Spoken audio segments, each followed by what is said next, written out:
What's up, y'all? It's Zach. We live in corporate. Look, I'm so appreciative of the content that we create day to day, week to week, month to month, year to year for the past 5+ years. It's been a journey. And I just want to say thank you to everyone who's been rocking with us. If you didn't know, I'm going to tell you right now, we exist to center and amplify Black and brown folks at work. And we do that by having really frank, authentic conversations. Think about like the conversations you have with a friend or a colleague or a mentor or aspiring mentor or mentee over drinks or coffee or whatever. It's when you're really having those real conversations about career and life and navigating the workplace. I was not privileged to have a ton of those conversations, but the 5 that I did really blessed me. Now I'm playing. I had more than 5. I mean, come on, I've been working for a while. So I've had more than 5. It feels like I feel like I can count the really authentic conversations though on one hand. And I just remember years ago thinking about what does it look like to bottle that up and make it accessible to thousands of people, because everyone isn't privileged to have someone that looks like you pull you aside over coffee or just on the side and give you the real talk. And that's what Living Corporate is all about. Yes, you're listening to the flagship show, but Living Corporate is a network of shows, and everything that we do is based around authentically centering and amplifying historically marginalized voices at work by investigating, interrogating the systems, and imagining a better, more equitable place to work. Yes, we fall into the diversity, equity, inclusion space, but we don't really use that language like that because a lot of that has been co-opted, watered down, and centered around people that don't really need it.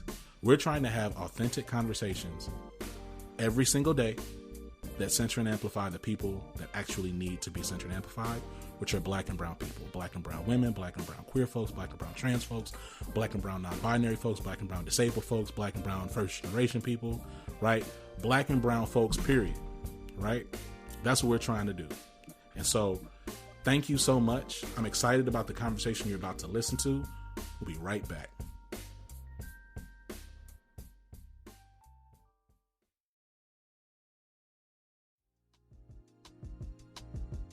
Jasmine Harris, how are you doing?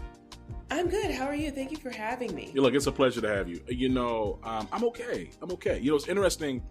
Of course, like I want to talk to you. I can't remember how we got connected, but I'm really excited about your book, Black Women, Ivory Tower, revealing the lies of white supremacy in American education.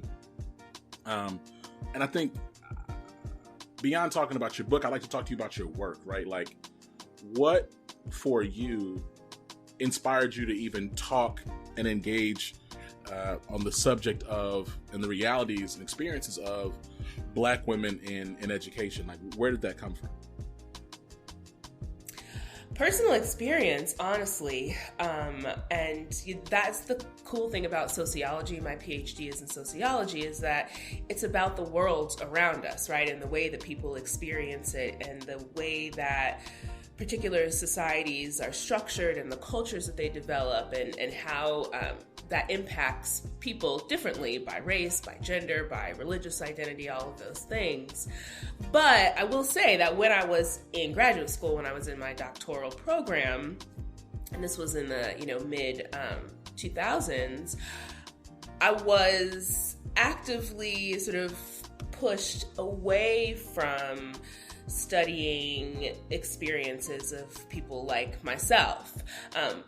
But simultaneously, as that was happening, I was also finally getting the language to understand my own experiences, right? And be able to start to analyze and explain the experiences of people who look like me, right? So my dissertation topic actually was on the career trajectories of Black women living and working in Minneapolis and St. Paul, which is where I'm from.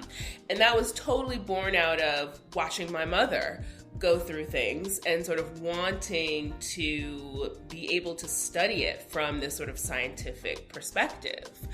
And so, I got into a tenure track position, and, you know, much like when I was in school as a student, experienced racism and microaggressions and discrimination and all of that stuff.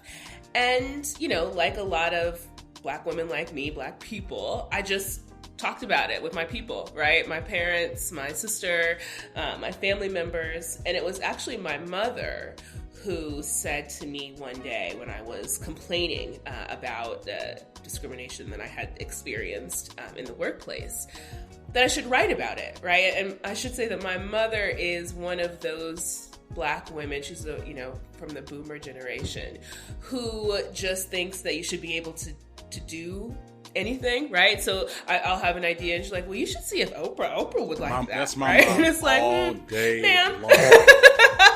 That's my mom all day long.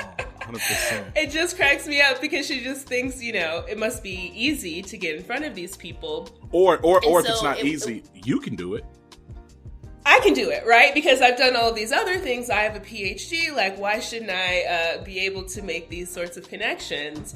And so when she originally said, you know, I should write a book about this, I was like, okay, Mom, yeah, I'm gonna write a book about it. That sounds... And then I started to think about it a little more. Yeah.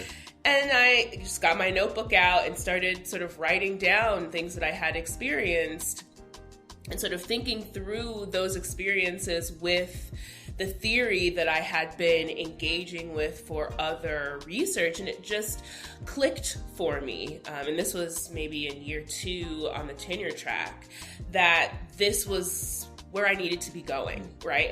And not because other folks aren't doing it. There are, you know, lots of Black women in academia that are writing about our experiences in higher education and more broadly, you know, institutional racism in higher education and sort of what that means for Black students. But I thought that it was important to put my experiences down, to corroborate those experiences with the historical experiences of Black women in higher education over time, because as I was experiencing those things and when I didn't have the language for that, I internalized that stuff as me problems. Some right? personal shortcoming or failure or inadequacy, perhaps. Exactly. I must have done something wrong. I misunderstood what the expectation was here. I wasn't good enough, you know, to get this grant or get into this school or whatever.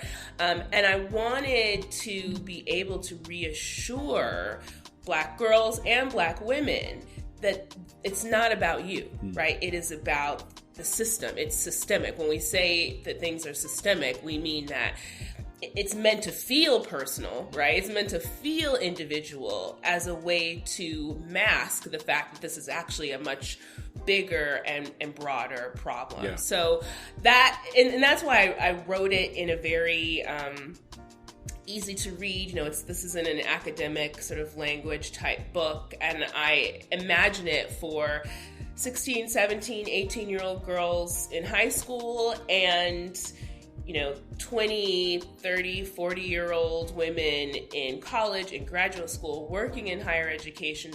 We all have experienced these things, and I wanted to just say that, right, without any shame, and let people know that there's no shame in that. You know, it's interesting. I was watching a video recently of a young woman.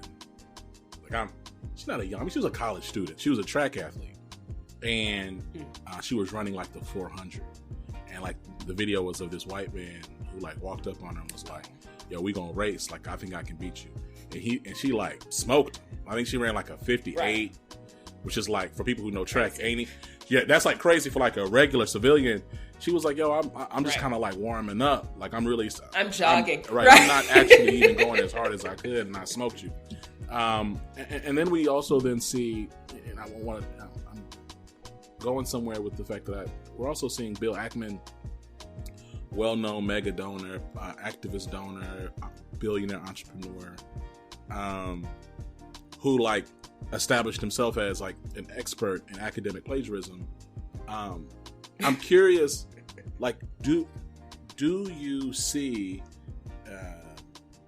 do you see a through line of men, particularly white men, asserting themselves as experts in spaces with academics and with people who are actually trained and like who have studied for years in these spaces. Have you experienced that in your career? And what advice would you give to Black women, to Black and brown women more broadly, around how to even navigate like the audacity of that? The audacity of whiteness, sure. Right? Which is something that we talk about a lot in my sort of space in sociology. And absolutely, right? I remember when I was in graduate school, I did my doctorate at the University of Minnesota.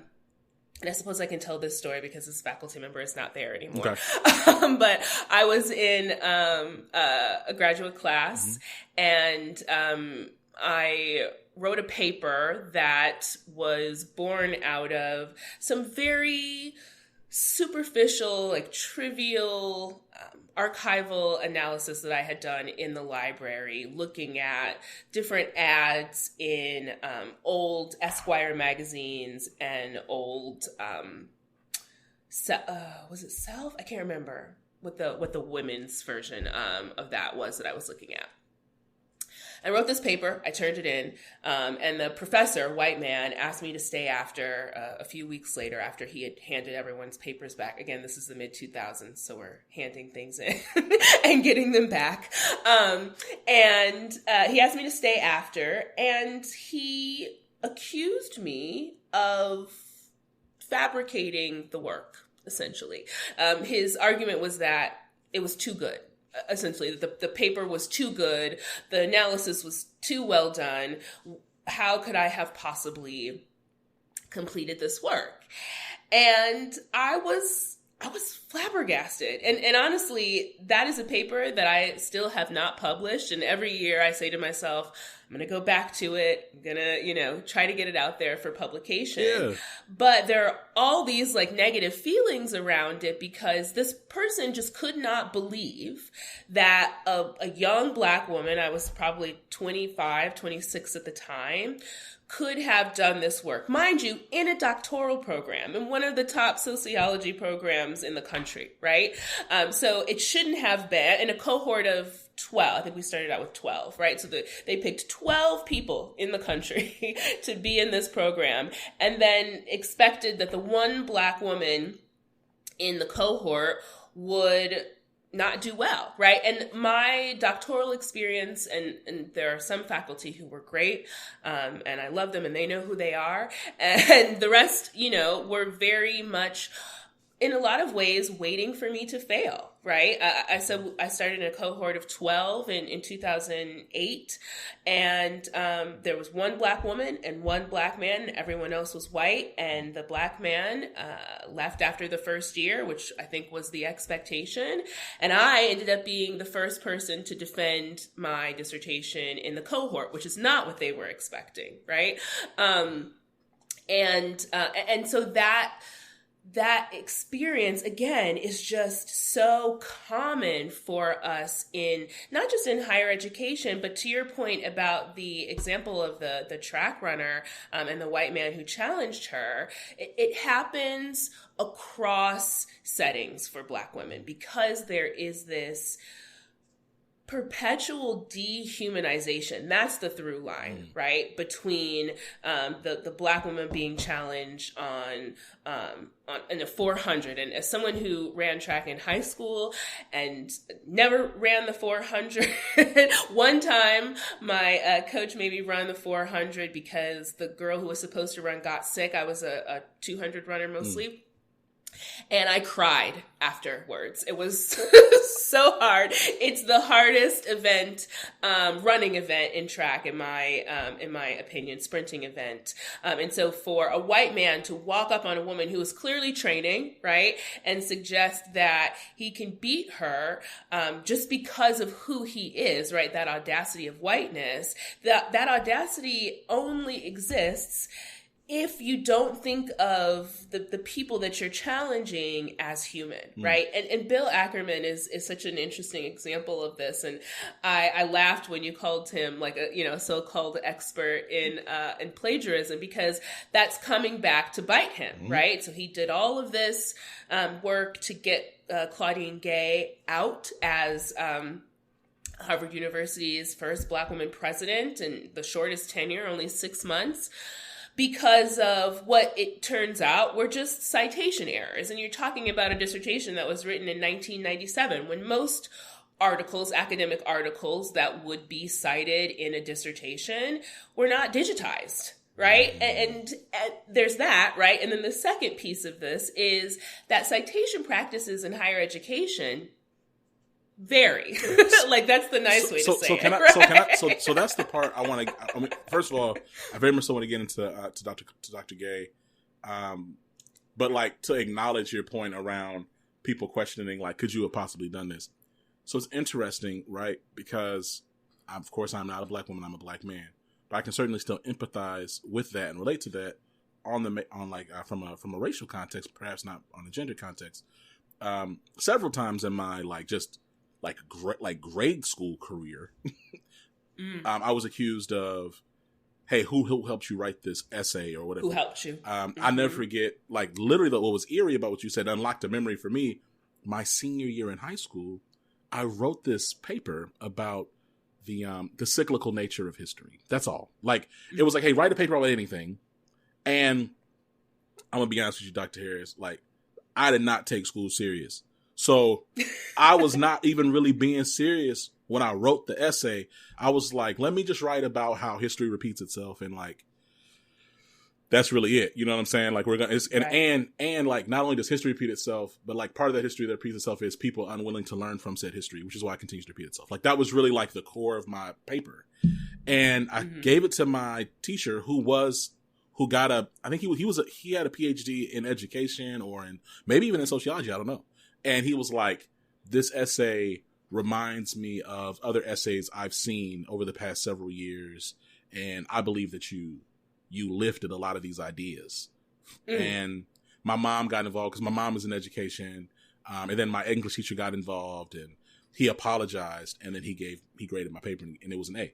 But I think, like, going back to what you said about like citation and rules varying, I have a perspective I'm curious to hear your reaction to it. Is when people started pulling out all these errors around Dr. Gay's work, my position was, and still frankly is, whatever those errors are, I don't care, because whatever she decided to do was again, from my outside estimation, like very much so likely in line with whatever else them people was doing over there. So I'm not saying she copy and pasted nothing. What I am saying is, if she copy and pasted something, it's probably in line with the cultural context of that working environment, right? Mm-hmm. I think so. So that is my position. But my challenge to that is, do you think that Black folks in general, and we can double click on Black women if we want to. This is not blaming people. But I want to be, our tagline is real talk in the corporate world, Dr. Harris. So we're going to have a real conversation. You know what I'm saying? All right. Okay. So I think sometimes Black folks, Black and brown folks, historically marginalized folks, we get lulled into a false sense of security, thinking that we can do the same things that our white / majority counterparts do. And I'm curious, I'm curious to get your reaction to that, like around this whole citation thing and whatever. Like, do you think that that's something that we have to be mindful of? And if so, what does it look like for us? What does mindfulness really look like? It's a really good point, right? And I totally agree with you. And oftentimes, especially at the higher levels, I think we're sort of seeing this with like Clarence Thomas right now as well, right? With this idea that, well, this is what folks in this field are doing. And so I'm sort of following suit. I'm, a part of this culture without remembering, right, that as Black people, we are going to be the ones who are ostracized regardless of what that culture expects or accepts because we don't actually belong there, right? So we're not going to be given that same benefit of the doubt. The problem with that is it's this sort of double-edged sword, right? Where when you are in the moment, in the culture, the expectation is that you are working as a part of that culture, right? So if Dr. Gay or anybody, for example, were to come and say, listen, y'all, these little citation practices y'all got us doing is going to get one of us caught up. I'm going to be a bit more particular in my dissertation, in my articles, and quote everything rather than trying to paraphrase and decide where my thought ends and somebody else's thought begins, because then we get labeled as uppity. Right now we're uppity. Now we're too good for the culture. It's very no win for Black people in a lot of ways, because had Dr. Gay made a fuss about these things back in the 2000s, she would have never been the president now.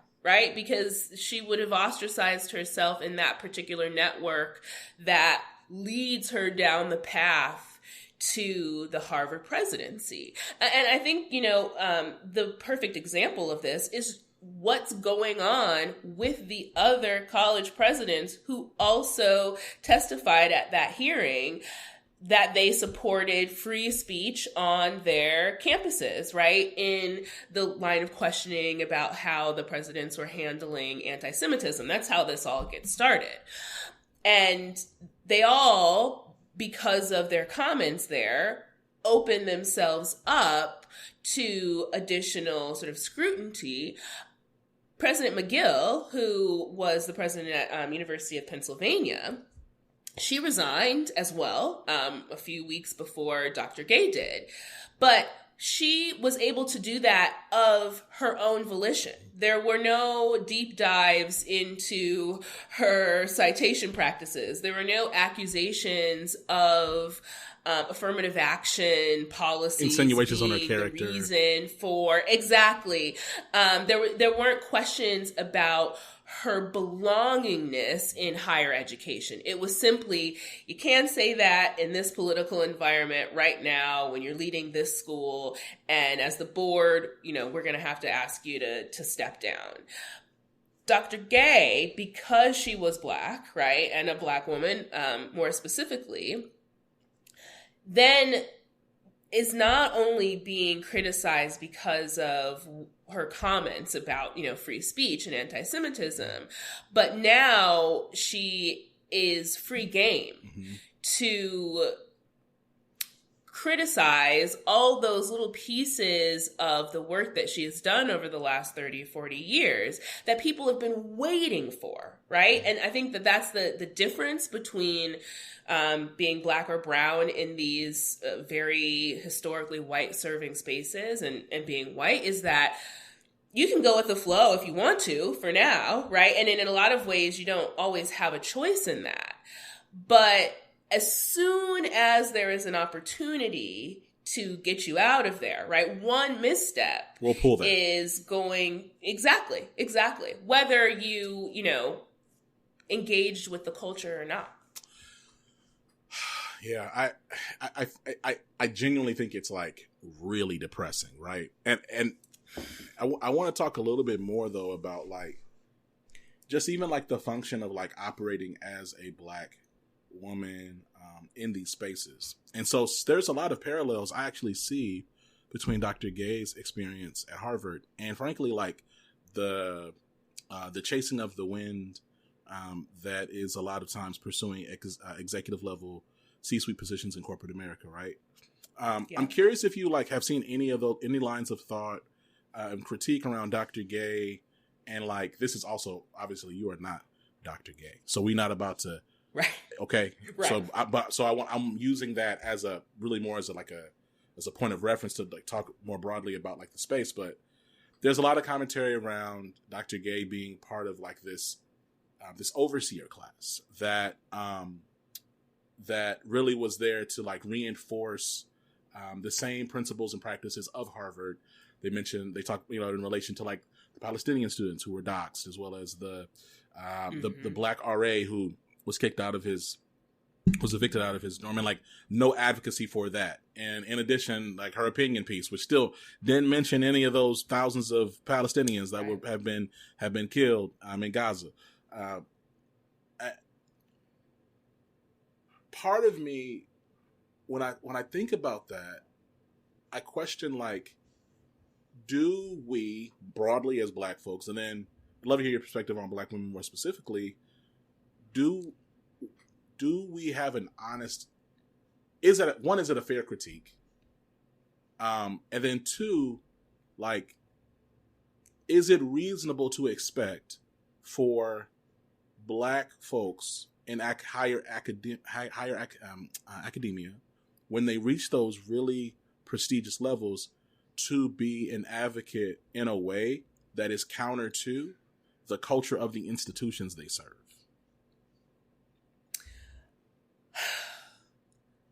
One, I think that the critiques of Dr. Gay are warranted, right?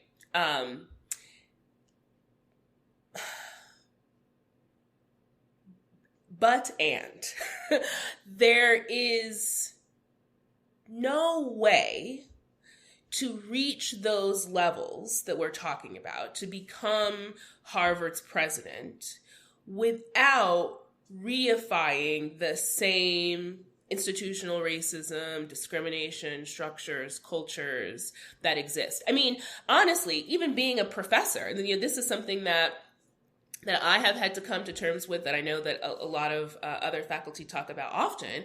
I am, especially now, because I work in Texas, I work for a public state university, University of Texas at San Antonio.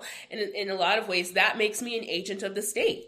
Right? I am the program coordinator for African American Studies at UTSA, but our legislation just passed all of this anti-DEI stuff that has resulted in the closing of our DEI office on campus, that has made my program and myself a target in a lot of ways, and the institution is trying to figure out how to handle that.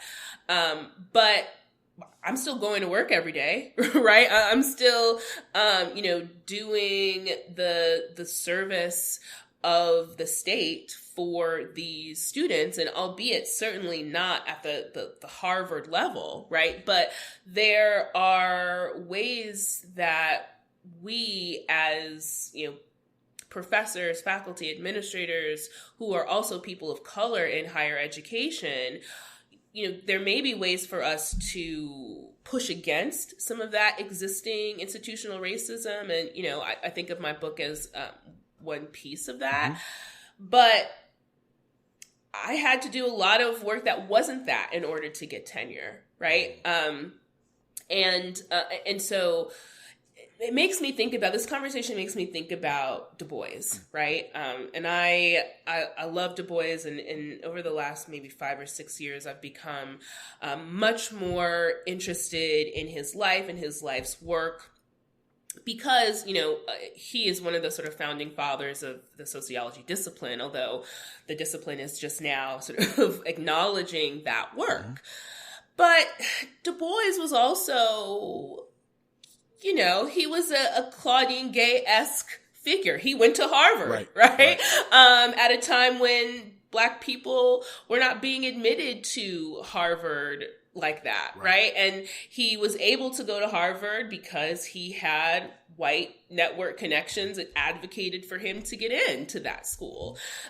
He was, there's always discussion about the relationship between Du Bois and Booker T. Washington, and, the way that they sort of thought about how to uplift Black communities, post-Reconstruction in the United States, where, Booker T is very focused on vocation. Tuskegee is about teaching particular skill sets, and his thought process is about trying not to agitate the white upper ruling classes, right? By trying to engage in the same systems that they work in. Whereas Du Bois is like, no, we got to be there, right? But not all of us, right? That sort of talented 10th idea is very much in line with what we see today in terms of the Black people that are in, C-suite executive level positions, presidents at universities, right? That there is a measure of acquiescing to those systems and structures that you have to do in order to be a part of those systems. And that changes the way that you think, right? I mean, a story that I love to tell my students is about the marriage of Du Bois's daughter, Yvette, to County Cullen, who was known to be a gay man. In Harlem, he was best friends with Langston Hughes and others. And she was essentially forced to marry County because the man that she was in love with, a dark-skinned jazz musician, was not deemed by Du Bois to be a suitable spouse for her. And their wedding was, the event of the year in Harlem that year. And while it's going on, everybody is whispering, about, the fact that these two people don't love each other. What are we doing here? Right. And my students are always shocked to hear that story. They're like, oh, Du Bois? And I'm like, yeah, he, had some issues with colorism. He had some issues with classism that come when you move yourself up, into white upper class spaces. Right. And you start to, buy into those things. And so I think that Dr. Gay's, her comments, her work, her lack of voice around certain things is certainly critical, but not unexpected, right? When you think about Black folks in those spaces. So essentially, and I want to make sure I understand. Like you're saying, like sociologically, like there's and maybe even there's a historicity of classism, elitism, and I'm not going to embarrass myself trying to find another word, within the black space. And perhaps the W.B. Du Bois is like one of the godfathers of like the Black bourgeoisie elite class, right? Am I? Right. Okay, cool. Right. And then he was also hating on, what's her name? He was a sexist too. Like he was trying to squash, what's her name? Oh yeah. Yeah. He was, are you talking about, Zora? Zora and, Zora and first of all, yes, Zora. Like not to skip over that. Yes. Mm-hmm. But he blocked Black women's voices from being published and and like even being accepted in a higher ed. So it's interesting. Like I think what was interesting about that time, like post Reconstruction, was I think like there was actually like an upper middle and like poverty class. Right. Mm-hmm. So like, that's not justifying anything, but it's curious now because I believe that like Black upper class or Black elites today, because economically everything is so, and I'm not an economist, but I'm just talking about just as like layperson, like everything is so meshed together. It's so constricted yeah. that really like the modern Black bourgeoisie elitist, boule, whatever, their primary motion in talking about how they are upper class is to point to how they're not this other group of Black people, right? I mean, yeah, I struggle with it, Dr. Harris. I mean, so there's parts of me where I'm like, okay, like I don't want to see Black people mistreated at all, like off top. So like I'm never going to necessarily cheer for that. At the same time, I struggle when I see people who are like in a certain class and or who are obviously differentiating themselves or purposely separating themselves from other Black folks in the service of white institutions or in the service of white power. Right. Like, and I said this, like, well, no, I didn't say this part because it's too much nuance to put on social media. People think you hate Black women. It's like, no, I'm just saying like, what happened to Dr. Gay was wrong. We can also honor and respect that, like, there are plenty of Black and brown students at Harvard that she did not serve as she could Yes. have, right? And so, but I appreciate your answer. I think like the logical follow-up I have to that is, if it is not really practical or honestly possible for for people from historically marginalized groups to ascend in white institutions without adopting the same behaviors and motions of said white institutions, what is your perspective on like a whole or majority migration of Black academics to HBCUs? I think that would take a lot of money. That's really the problem. I went to Vassar as an undergrad, so, sort of in that same like upper class sort of thing. I went to school with like Samuel L. Jackson's daughter. Oh, you was Jack and Jill? Yeah, I personally was not Jack and Jill, and I did not even know what Jack and Jill was until I got to college, and then I met all of these Black Jack and Jill kids, and I was like, nobody told me that this was going on, right? Yeah. Speaking of, this sort of space between upper class, and, I was more like middle class, upper class, growing up. So it wasn't exactly Jack and Jill, but I think that's only because my parents hadn't heard of it. And if someone had told them, we probably would have been right there, with those folks. But there is this, how do I want to put this? You can't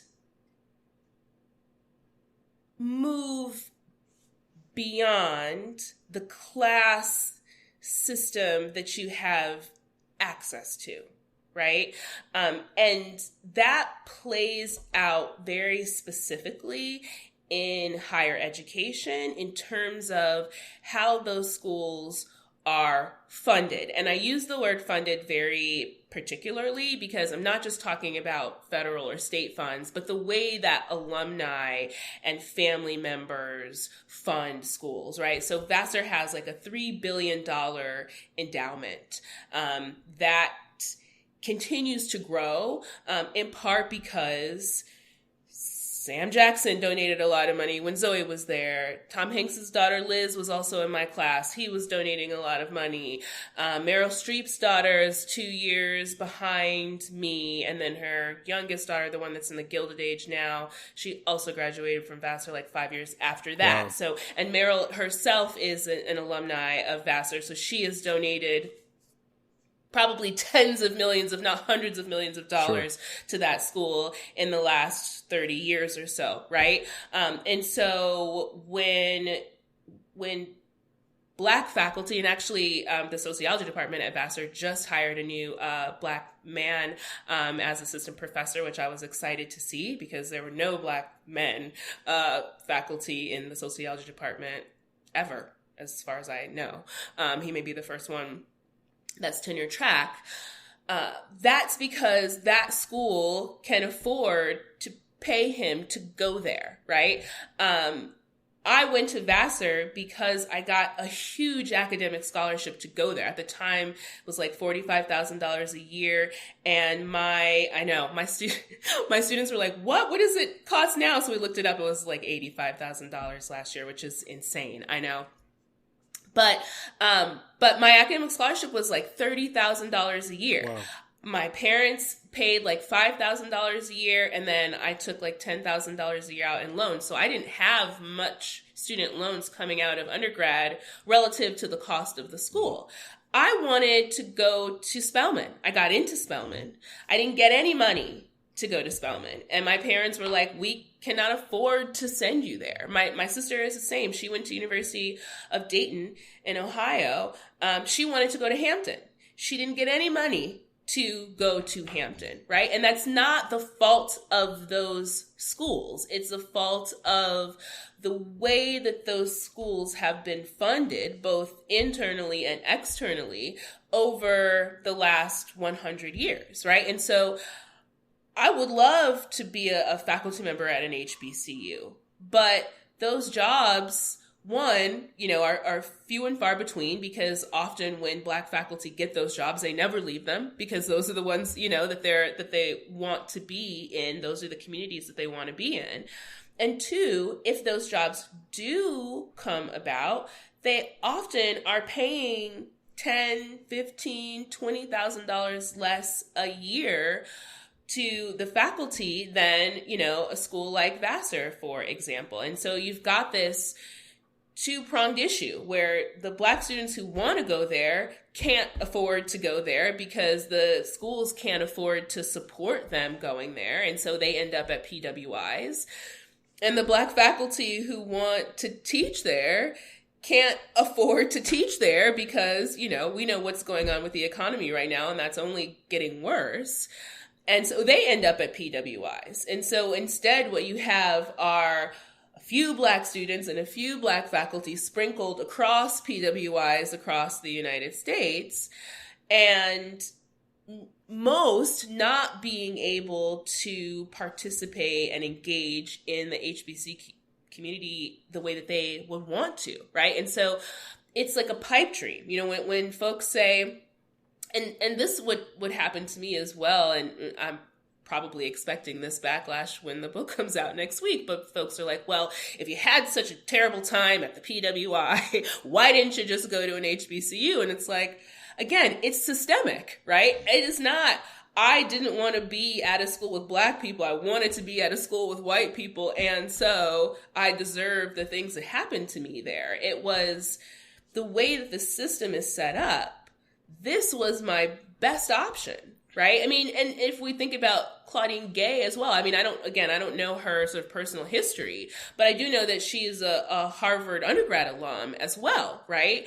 And as a Black girl in the late 80s, early 90s, getting accepted and financially supported to attend Harvard is not an opportunity that you can pass up, right? And that's why we're fighting about all of these schools in the first place, because those schools have the networks, they have the money to attract and bring in those Black students, right? But when we get there, there is an expectation that we assimilate, that we, acculturate into their system. And some people are able to keep those pieces of themselves separate, right? And sort of engage in performance. And I actually talk about this a lot in the book, the sort of exhaustive nature of having to do that performance and then being able to go home with your family and be a little bit more normal.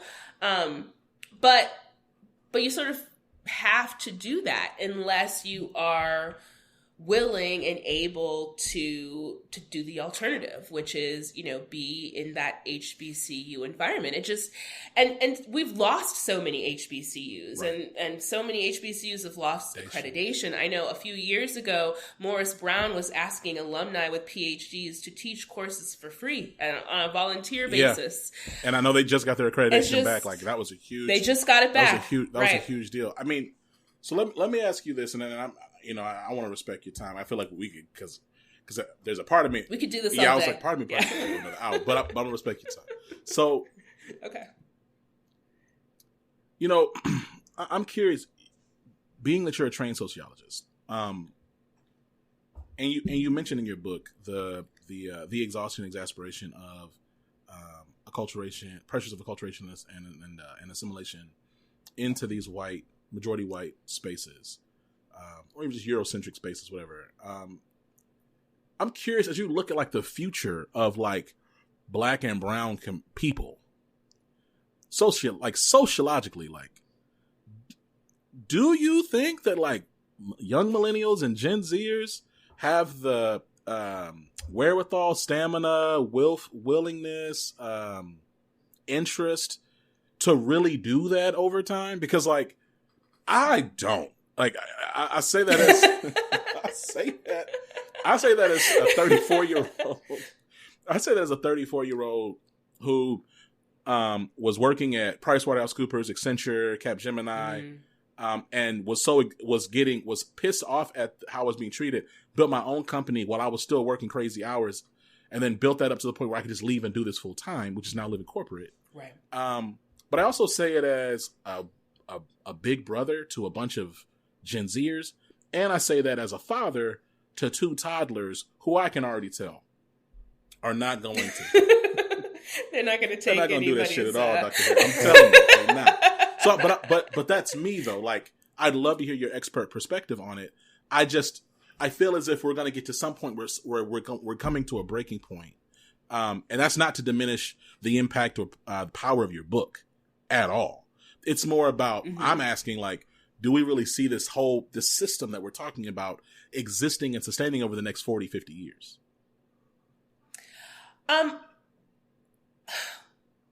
I hear what you're saying. And my students say this kind of stuff to me, all the time. Like, what is the point? Why are we sort of continuing to engage in this society that clearly doesn't want us to succeed, be successful, and all of that?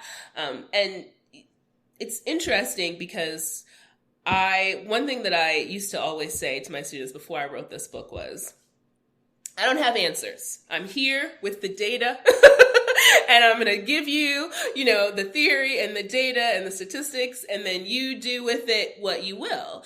And as I was writing the book, I started to have those same questions. Like, what the hell am I doing? Like, I'm crying as I'm writing this stuff. Like, this is bad. Like, maybe I have, really messed my life up, messed myself up internally by trying to participate in and be accepted into these systems. And the final chapter of the book is actually called Benediction. And it's really all about like hope and faith. And I realized that if I didn't have faith, that there was some way forward, a better way forward for Black people in higher education specifically, but, in American society more broadly. Sure. I couldn't go on, right? I couldn't continue to show up in class every day and teach students and ask them, to do assignments and do homework and to engage in critical thought, in the way that we do in my classes. And that faith is connected to a hope that these generations coming behind us are stronger, angrier, more willing to tear things down than we have been. And, I'm a millennial, I'm 40.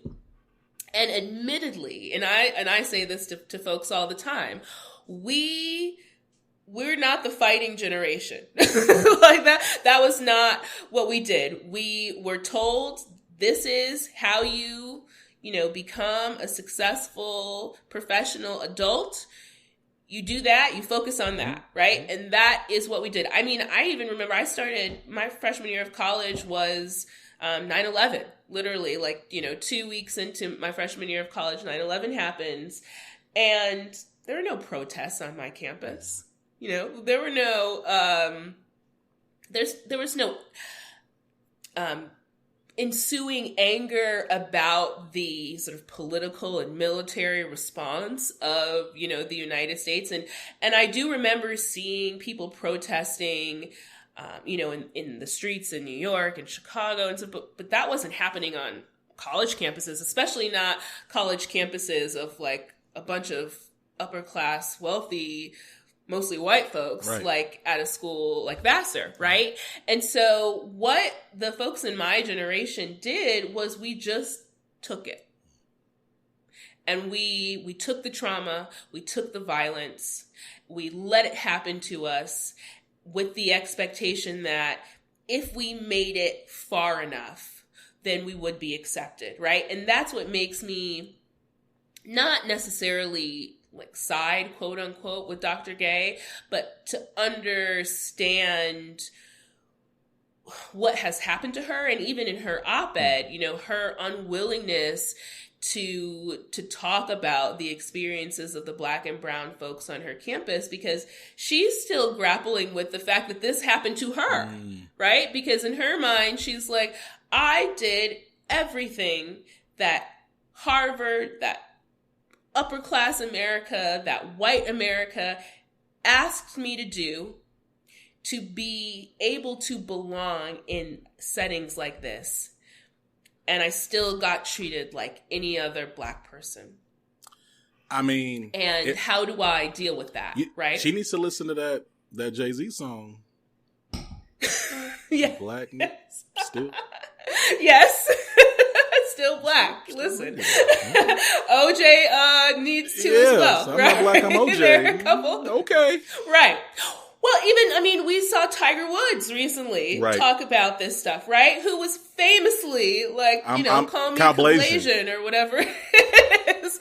And at the time, we were just like, well, that's kind of weird, but I guess, we're just let him do what he wants to do, He's right? really good at golf, in hindsight, exactly. So we'll just let it go. But in hindsight, it's like, we should have called that stupid 30 years ago, right? And we just let it go because we were all being socialized in this sort of Cosby Show, Huxtable-esque. And as someone who, was an ardent watcher of the Cosby Show, I used to have I still have them, I just haven't opened them in years, but all the seasons on DVD, right? Black people in particular, especially middle class, upper class Black people, through the mid 80s, 90s, and early 2000s, were socialized to believe that it's that respectability politics stuff, right? If you just got the right education, talked right, dressed right, raised your children right, then you could be upper middle class, you could own a brownstone in New York City, you could have your own doctoral practice, right? You could, be a partner at a law firm, and white people would accept you, and, you'd never have to experience any of the racism of the past. And I think what the Gen Z and Gen A generations are recognizing is all that was bullshit. Sorry, I don't know if we're allowed to swear. I said nigga, so yeah, you go ahead. Okay. Yeah. I try to be careful about my language. But that's not reality, right? Yeah. And that they look at us and say, y'all were duped. They told you to do that and you just did it. And now look at you. You're not any, better off than any of the rest of us. And so my hope, right, is that as long as I continue to put that information out there, as long as I continue to teach, what institutional racism is, what systemic racism is, that these coming generations with more access to information, with more access to history, right? Republicans are trying to prevent that, but in theory, it's hard to do, right?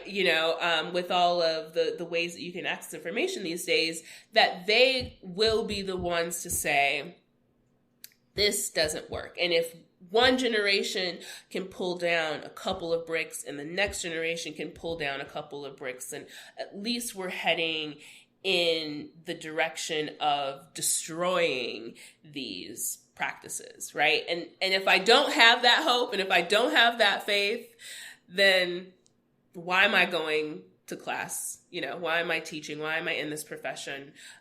Why am I writing these books? So, Dr. Harris, this has been a phenomenal conversation. Thank you so much for coming. The name of the book is Black Women, Ivory Tower, Revealing the Lies of White Supremacy in American Education. Again, the author's name is Dr. Jasmine L. Harris. Dr. Harris, we can see you're a friend of the show. Can't wait. Keep in touch. Make sure to have you back. Yes. And we will talk soon. Awesome. Thank you so much for having me. This was great.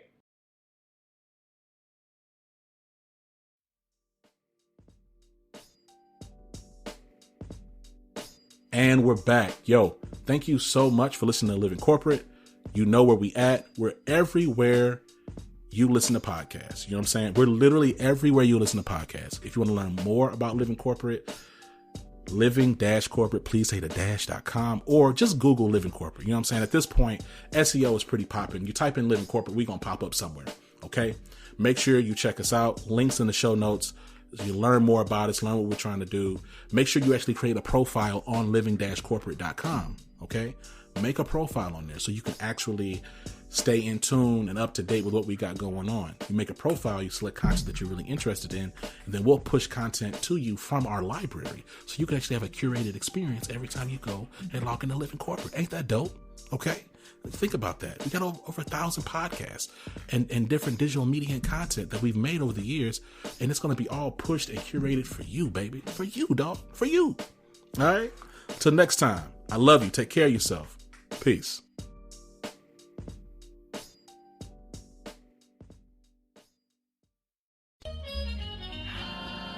Living Corporate is a podcast by Living Corporate LLC. Our logo was designed by David Dawkins. Our theme music was produced by Ken Brown. Additional music production by Antoine Franklin from Musical Elevation. Post-production is handled by Jeremy Jackson. Got a topic suggestion? Email us at livingcorporatepodcast@gmail.com. You can find us online on Twitter, Facebook, Instagram, and living-corporate.com. Thanks for listening. Stay tuned.